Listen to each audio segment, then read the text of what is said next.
For the Love of Ty. That's what we need. That's the actual Would show. you do a dating show where People women have would been compete? asking me about doing a dating show. You need to and do I'm that. like, Would you do that? Would you do a dating show where, you know, women are competing for? Because I thought about it.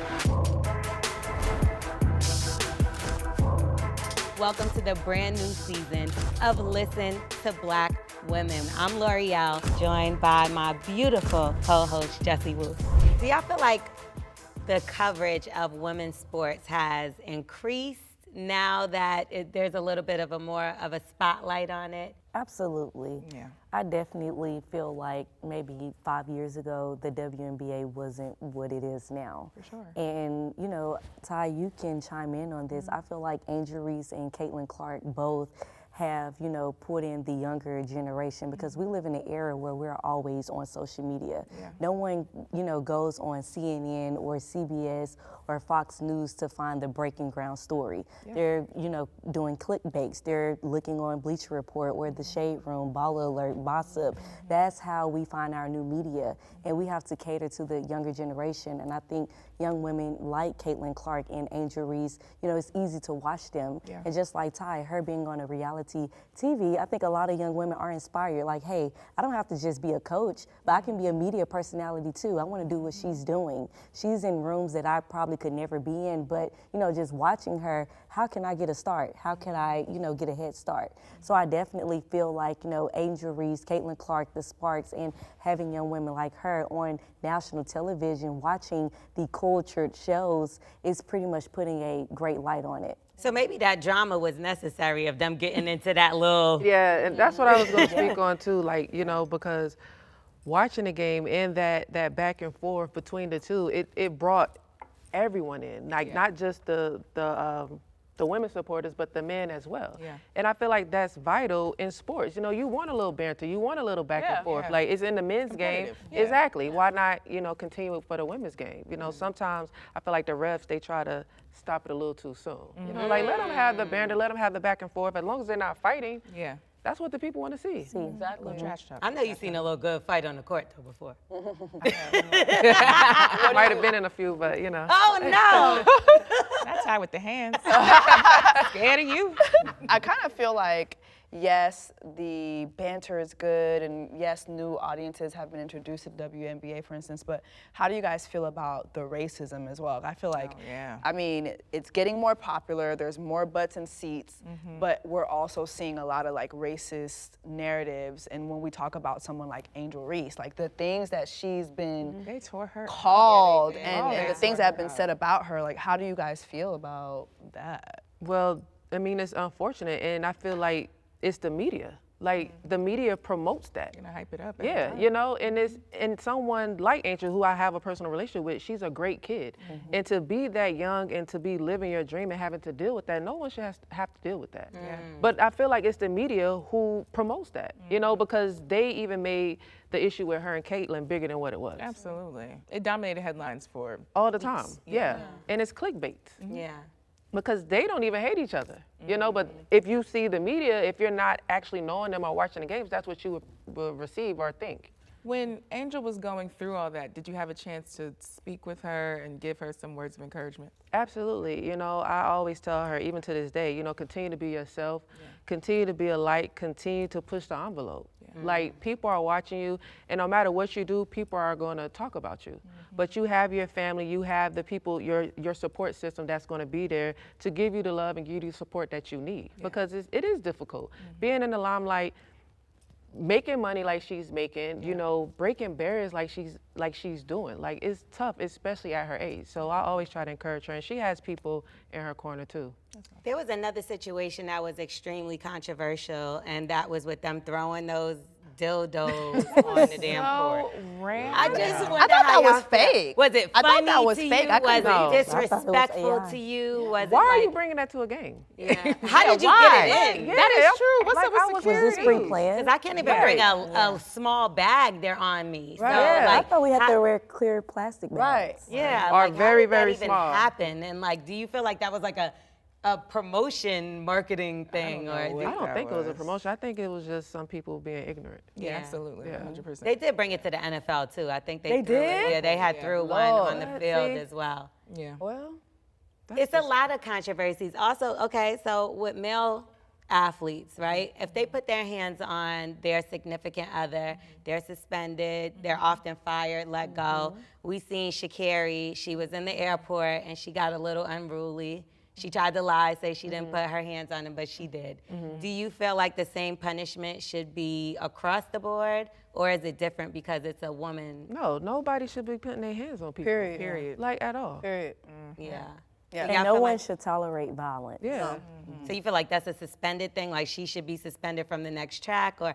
I don't know how it works in track. I don't know either. But I remember just seeing that and thinking, wow, like the way everybody just brushed that. If the shoe was on the other foot, I feel like it would have been way bigger. So I do think that like athletes in general, like throughout the years, we've seen, you know, Ray Rice, we've seen like different athletes go upside the heads of their wives. And so I feel like, yeah, they lose everything. I'm not saying that everybody should lose everything, but I feel like if you do that, you should lose your platform. I do feel But like then her boyfriend come out and like defended her. Yeah, right. Yeah, he So, definitely defended But her. we saw the video. But then the Right. then the video came out later. Yeah, And he was she like, lied. well, right.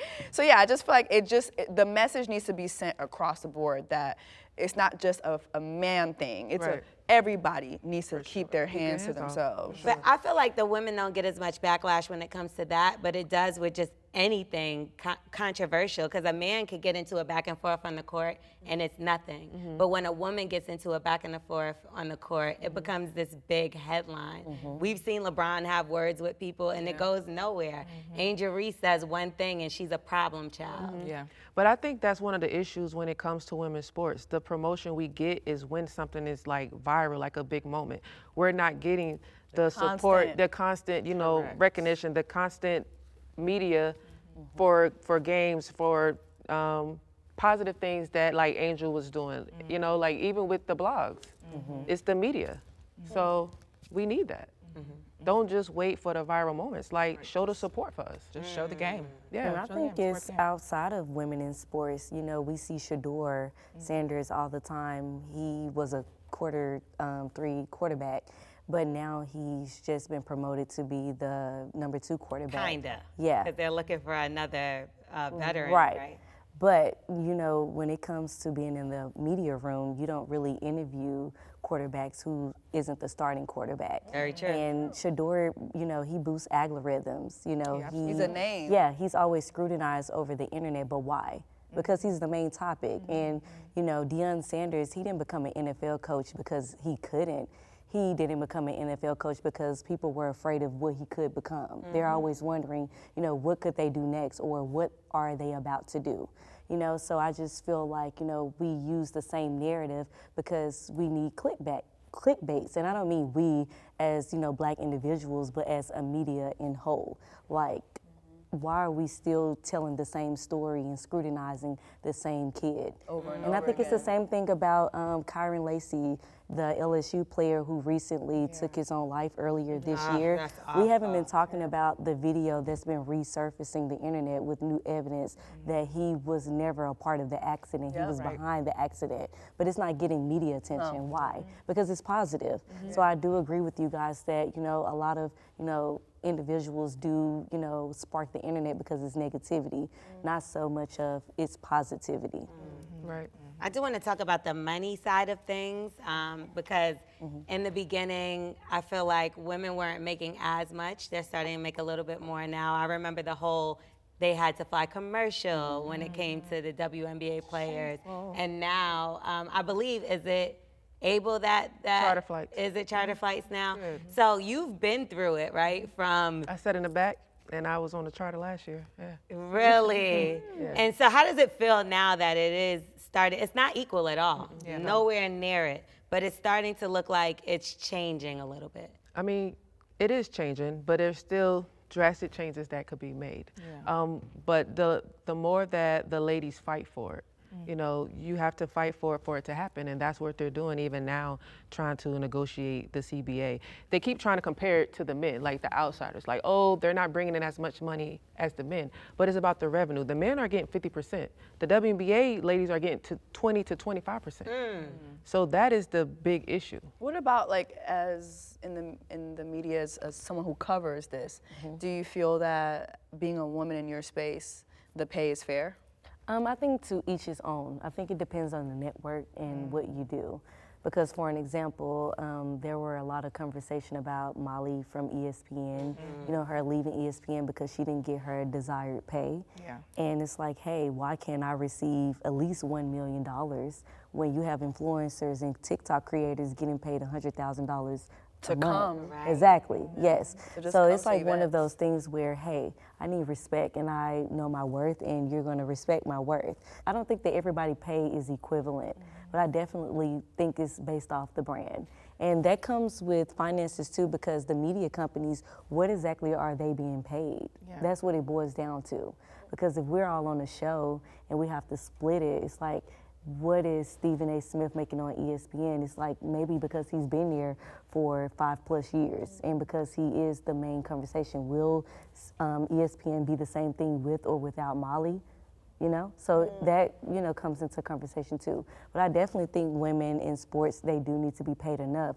But you do have some women in sports, they do use their social media to bring in a different type of income. Yeah. When it comes to what network do you work for? Do you work for a network that's going to, you know, cut your contract short or won't renew your contract because you are receiving outside financial situations and sources? See, so for you, you have a huge following, and you're, in addition to being a journalist, you're also an influencer. Have you ever had a time when someone was trying to like pay you with exposure? I feel like that's something we get a lot in media, like, oh, well, it'll just be good for your brand, but they're not trying to offer you money to pay you like what you're worth. Yes, that's definitely happened before, especially in college. I was just Yeah. hungry, eager to learn, you know, just Yeah. wanting an opportunity. And that's another thing that I try to tell a lot of my peers, just because you're not being offered what you feel like you should get, that doesn't mean that you should turn down the opportunity, because that opportunity could open the door for a bigger opportunity that you don't see coming. Yeah. So sometimes just branding yourself, marketing yourself can get you in doors that you probably would never enter. But what I will say is, when you do get those contracts where you're receiving $70,000 or $100,000 for a 4-hour interview, it's like it's hard to turn down pay such as like $2,000 or $10,000. But you always have to be humble and remember where you started, because, you know, sometimes it's about building that relationship. For sure. You know, the relationship can take you far. Money can be replaced, relationships can't. Yep. So what about when it comes to investing and stuff? Because I know certain players, like you've been fortunate enough to be in the league, even though not as a player, now as a coach. Some people are only able to play for 2 years, and at an average, that's what they say. So how do you keep your money up? Or like not just you, maybe your peers or people that you work alongside, because you don't have many years. Right. I feel like that's the situation where you can't box yourself in. Like you have to find other avenues, and that's something that I did. You know, even when I was speaking about I felt like I got blackballed, I still didn't let them box me in. And that's how, after I did retire, I was still able to, you know, take care of myself and find other avenues and new endeavors for my career, because investing is important. Like nothing lasts forever. Absolutely. So what's the next step? And when I first retired, I didn't know what my next step was, you know, but you have to prepare because you never know when things will end. Yeah. So, What about getting into coaching though? Yeah, Because that's- was that something that you knew? no, No. not at all. Because that kind of fell into your lap then. So not really.